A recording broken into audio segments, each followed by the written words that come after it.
The spring sun cast long shadows across the compound gates as the convoy of American trucks rolled to a halt.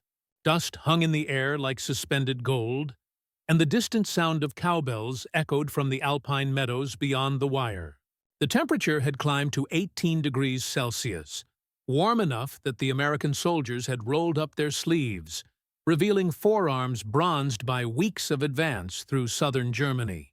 Inside the temporary prisoner processing facility, 217 German women stood in formation, their gray-blue Wehrmacht-Helferin uniforms still bearing the insignia of the auxiliary services they had served. Most were between 19 and 25 years old. All of them had been taught, since childhood, that their proper sphere was limited to 3 domains: Kinder, Küche, Kirche. Children, kitchen, church. None of them had ever imagined they would bear witness to what they were about to see. The convoy that had just arrived consisted of 6 GMC CCKW trucks, the workhorse vehicles that had carried American supplies across 2 continents and through 3 years of war. These particular trucks had transported medical supplies, ammunition, and personnel from the Brenner Pass to this collection point in Austria. What made them remarkable was not their cargo, but their drivers. Every single vehicle was operated by a woman wearing the olive-drab uniform of the Women's Army Corps. As the first driver swung down from her cab with practiced efficiency, her boots hitting the gravel with confident authority, several of the German prisoners stepped backward instinctively, as though they had witnessed something that violated the fundamental order of nature itself. The woman who had just dismounted was First Lieutenant Catherine Morrison, age 27, from Des Moines, Iowa.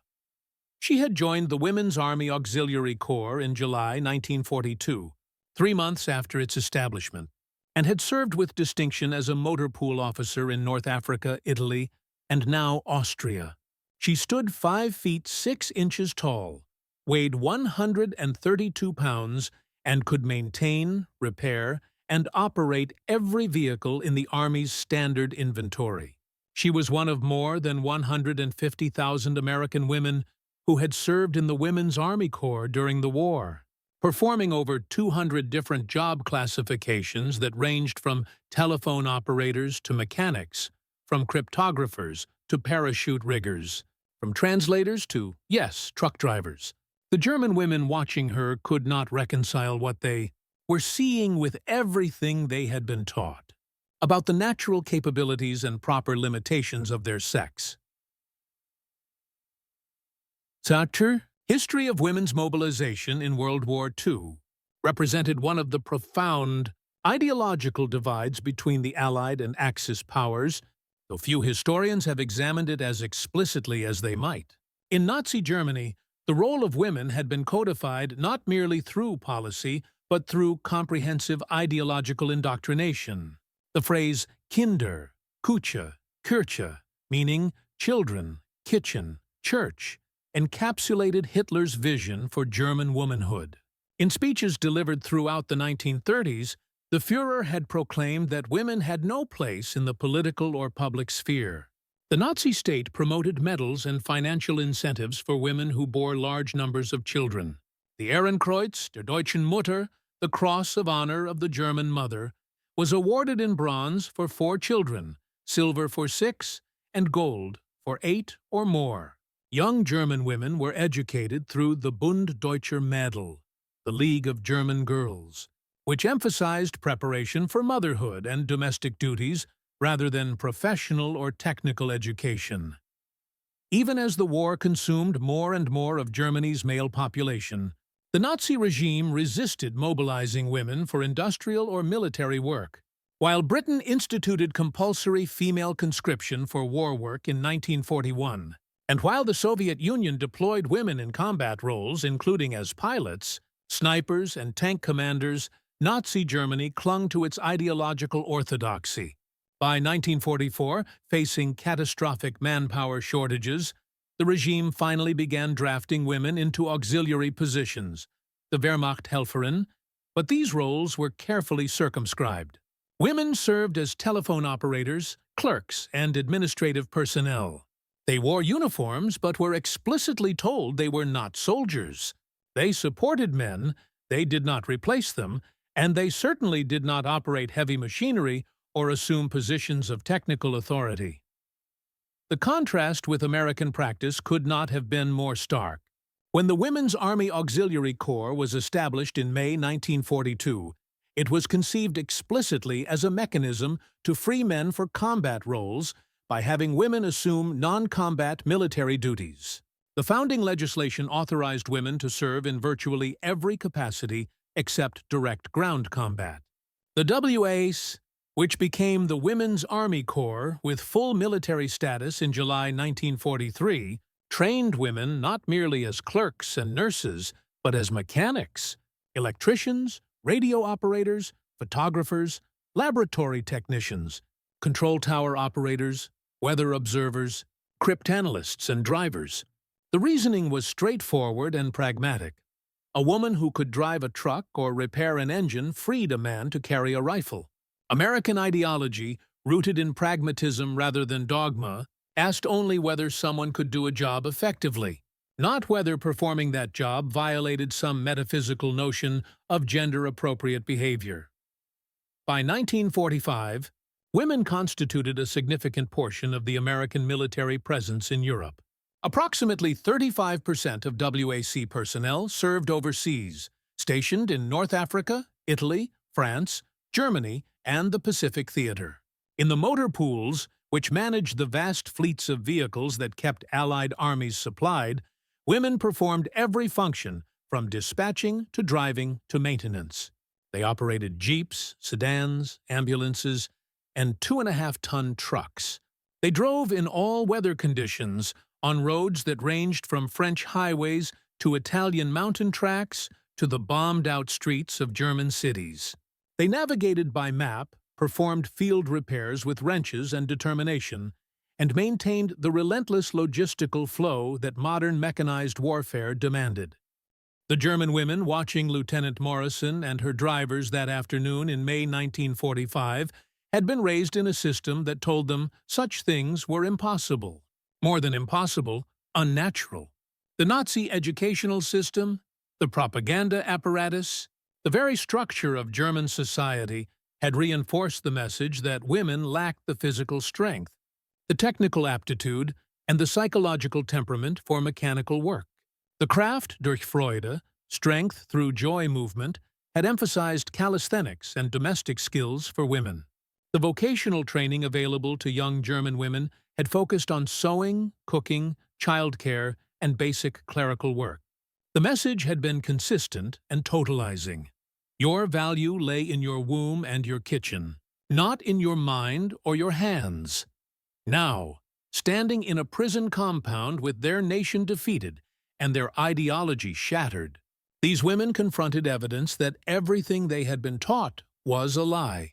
Lieutenant Morrison strode toward the camp administration building with the same confident bearing that any male officer would display.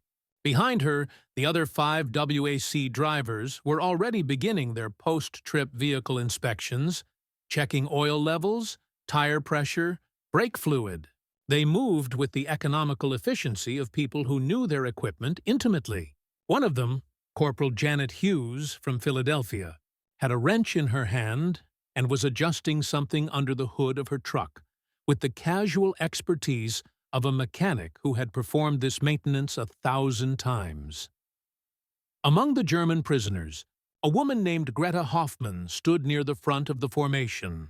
She was 23 years old, born in Munich, and had served as a telephone operator for the Luftwaffe communications network. Her father had been a postal worker, her mother a housewife. Greta had been a dutiful member of the Bund Deutscher Mädel, had won awards for her needlework, and had been told throughout her education that the highest calling for a German woman was to bear and raise racially pure children for the Vaterland. When labor shortages had led to her conscription into the Wehrmachtshelferin in 1943, she had been assigned to communications work because it was considered suitable. Light work that would not overtax feminine capabilities or involve physical exertion beyond what women could naturally manage. In the post-war interviews conducted by American military government officials, interviews preserved now in the National Archives in College Park, Maryland, Greta Hoffman would describe this moment with a precision that suggested it had become seared into her memory. She said, "When I saw that woman climb down from the truck, my first thought was that she must be the wife of an officer. Perhaps she had been given permission to ride along. But then I saw her uniform, and I saw how she moved, and I realized she had been driving. And then I saw that all the trucks had women drivers. I could not process what I was seeing. It was like watching water flow uphill. Everything I understood about what was possible, about what women could and could not do, was being contradicted by what stood before my eyes.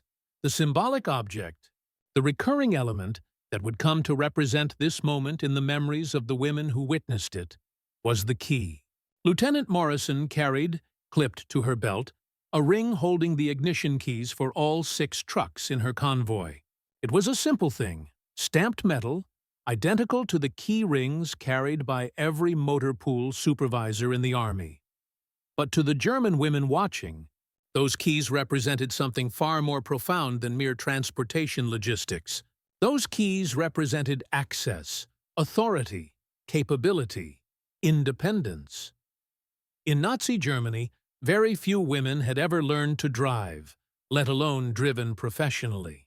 Automobiles, like most machinery, were coded as masculine domain. The women who had operated vehicles had done so as exceptional cases, celebrated as curiosities precisely because they violated the norm. Here, the keys on Lieutenant Morrison's belt represented something entirely different. They represented not the exception, but the rule. They represented a system in which female capability was assumed rather than doubted. They represented, though none of the German women would have articulated it this way at the time, the fundamental difference between a society organized around ideological dogma and a society organized around practical necessity and individual potential. Over the following 3 days, as the prisoner processing continued, the German women would have multiple opportunities to observe and interact with their American captors, both male and female. What emerged from these interactions was a pattern of discovery, a gradual dawning recognition that the ideological framework within which they had understood the world was not merely defeated militarily, but was fundamentally counterfactual. The German women asked questions, many questions. The American WAC personnel answered with a patience that, in retrospect, seems almost pedagogical, as though they understood they were not merely processing prisoners, but participating in a form of ideological re-education. The questions the German women asked revealed the depth of their conditioning. Was it difficult to learn to drive? The American women replied that it was no more difficult than learning any other skill, that the Army provided comprehensive training, and that women proved just as capable as men once properly instructed. Did they require special lighter vehicles? No, the Americans explained. They drove the same trucks as male drivers, standard-issue GMC 2.5-ton trucks that weighed over 5 tons when fully loaded. Were they allowed to drive only in safe rear areas? No, they drove wherever the Army needed supplies, including through combat zones. Several of the WAC drivers had been strafed by German aircraft in Italy. One had been wounded by artillery fragments. They showed their decorations, their service ribbons that indicated months and years of overseas service. But the most revealing questions concerned not capability, but permission. Who had authorized this? Did their fathers approve? What about their husbands? The American women found these questions initially baffling, then illuminating. The notion that women required male permission to pursue work, that their choices were subject to paternal or marital veto, was so deeply embedded in German thinking that it manifested as genuine confusion when confronted with an alternative. Lieutenant Morrison explained that she had informed her parents of her decision to enlist, but that the choice had been hers. Corporal Hughes mentioned that her fiancé was serving in the Pacific, and that they had discussed her enlistment and mutually supported each other's service. The German women listened with expressions that suggested they were hearing. descriptions of an alien civilization. The ideological transformation this encounter catalyzed in some of the German women would take years to fully manifest, but its seeds were planted in those May days in Austria. Greta Hoffmann, whose testimony has proven so valuable to historians, would later describe a moment of visceral cognitive dissonance. She watched Corporal Hughes change a tire on one of the trucks, a routine maintenance task that required loosening lug nuts that had been torqued to military specifications, removing a wheel that weighed more than 40 pounds, and installing the spare. Hughes completed the job in less than 15 minutes, working steadily in the afternoon heat. No one helped her. No one suggested she needed help.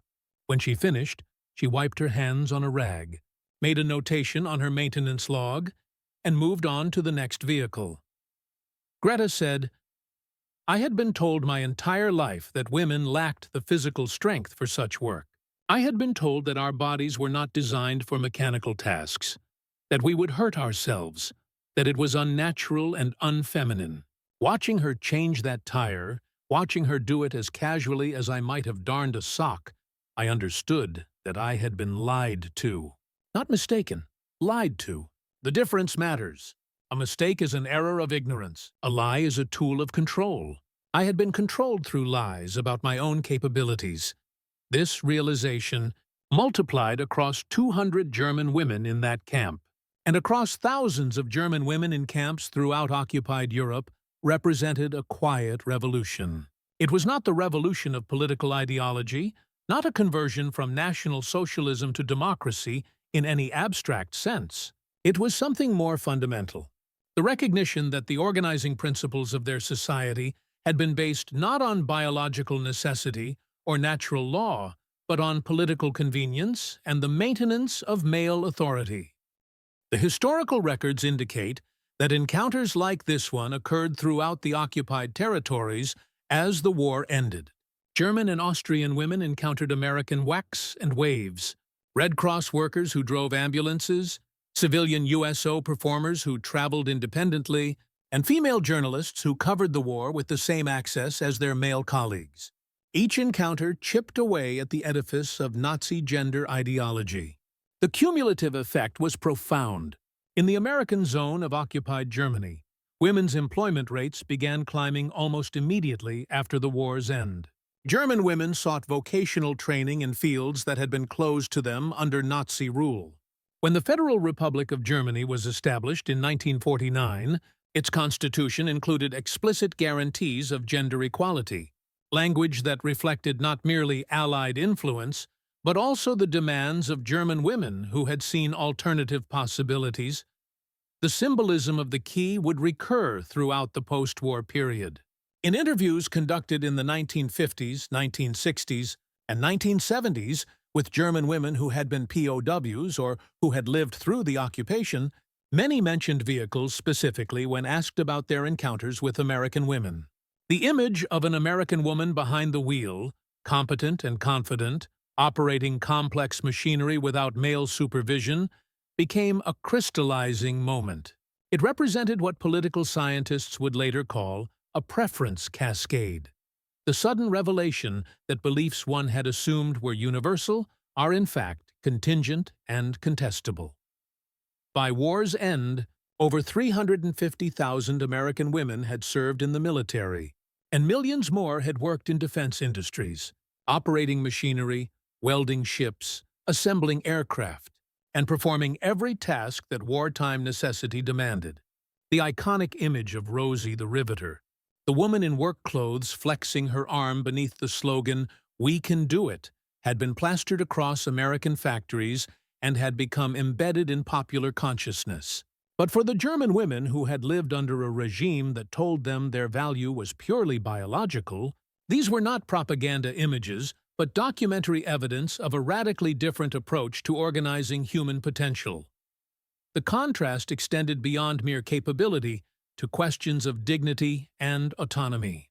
The American women serving in Europe were volunteers. They had chosen to enlist, had been trained, had been paid the same base salary as men of equivalent rank, and had been granted the same benefits. When the war ended, they would return home with veterans' benefits, including access to the GI Bill, which provided educational and housing assistance. They would enter civilian life having demonstrated competence in fields previously closed to women. They would become engineers, business owners, journalists, and politicians. Their wartime service had not merely contributed to military victory, it had expanded the realm of possibility for what women could aspire to become.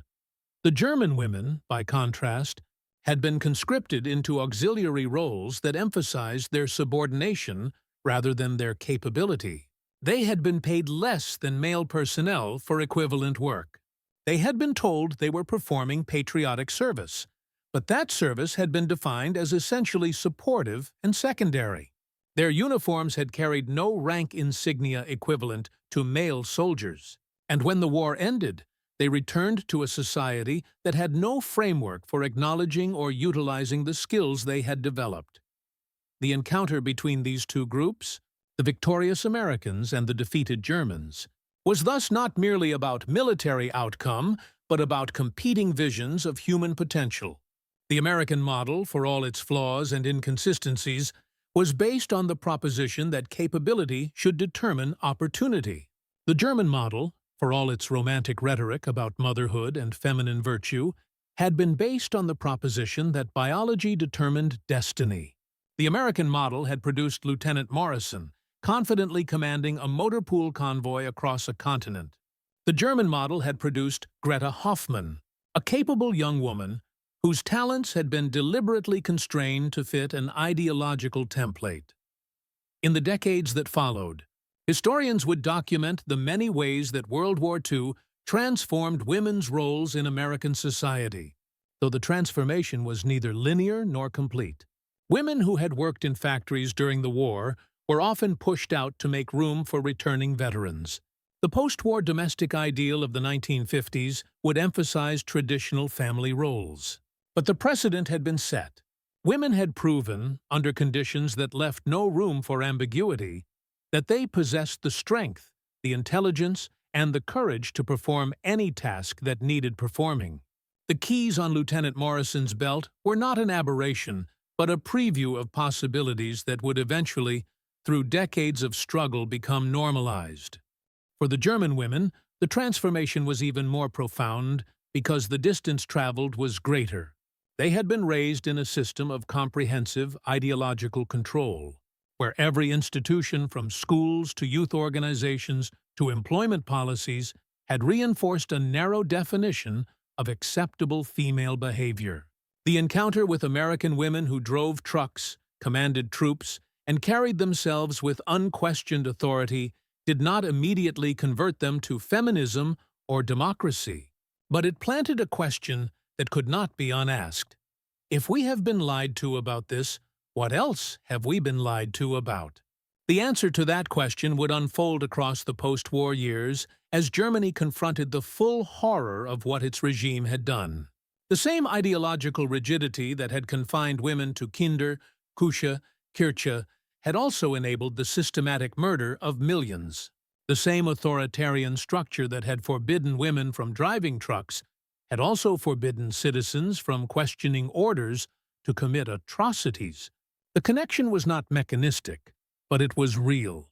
A society that teaches its members to accept limitations based on arbitrary categories rather than demonstrated capability is a society that has disabled its own capacity for moral reasoning. Lieutenant Morrison and her convoy remained at Attersee for less than a week before receiving new orders to transport supplies to a displaced persons camp farther north. Before she left, she gave a brief informal talk to some of the German women who had requested to hear about life in America.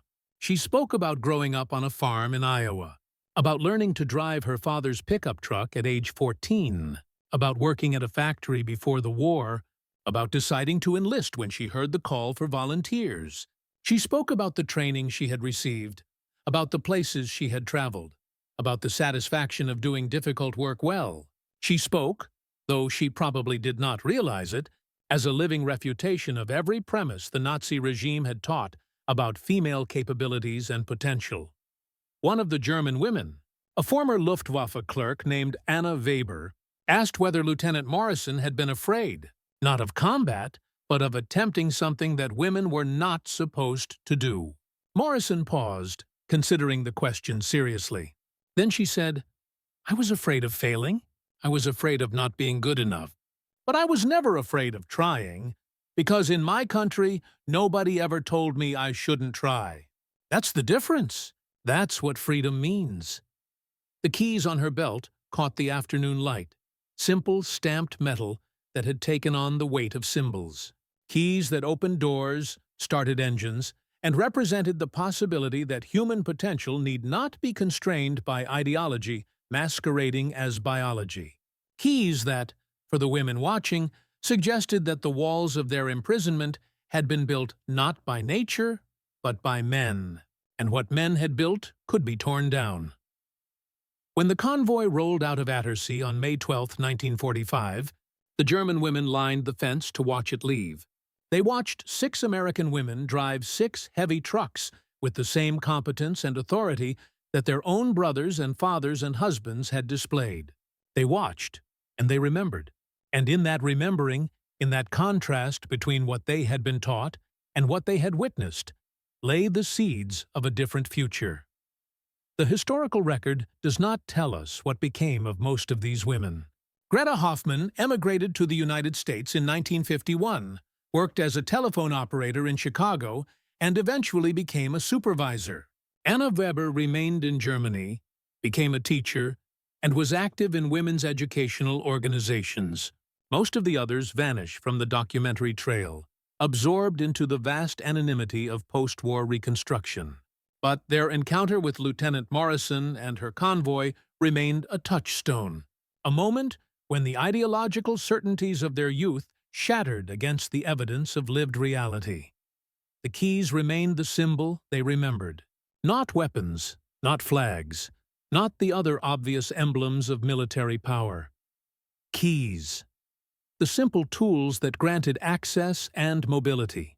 The everyday objects that represented autonomy. In the decades that followed, as European women fought for equal rights, for access to education and professions, for the legal recognition of their full humanity, they were fighting for the right to hold their own keys, to drive their own vehicles, to determine their own destinations. The American women of World War II had not invented these aspirations, but they had demonstrated their feasibility to a world that had been told such things were impossible. The engine of history does not have a single cylinder.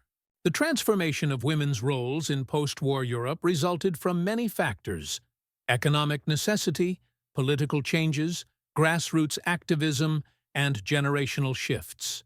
But among those factors, visible and concrete, were the examples set by women like Lieutenant Morrison, who climbed into truck cabs across a continent and drove toward a future they were simultaneously creating and discovering. They had not set out to be revolutionaries. They had set out to win a war. But in winning that war, they had demonstrated possibilities that could not be unseen. On that May afternoon in Austria, as the dust settled behind the departing convoy and the sound of diesel engines faded into the alpine distance, 217 German women stood at a fork in history. Behind them lay the certainties of Kinder, Küche, Kirche, the comfortable limitations that had promised to protect them by confining them. Ahead lay uncertainty, but also possibility. The road ahead would be long, the journey difficult. But they had seen, with their own eyes, that the road existed, and they had seen women driving on it.